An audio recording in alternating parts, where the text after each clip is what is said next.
Hello everyone, it's Lily here with another quick Facebook tutorial video. Today, I'm going to walk you through how to see which posts you liked on Facebook. So let's get started right away.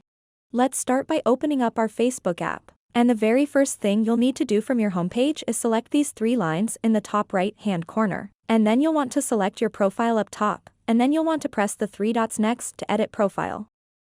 Then select activity log, and then select Manage Interactions.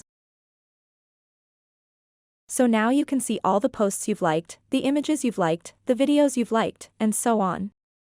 You can also remove reactions from any of them by selecting these three dots and simply pressing Unlike or Remove Reaction.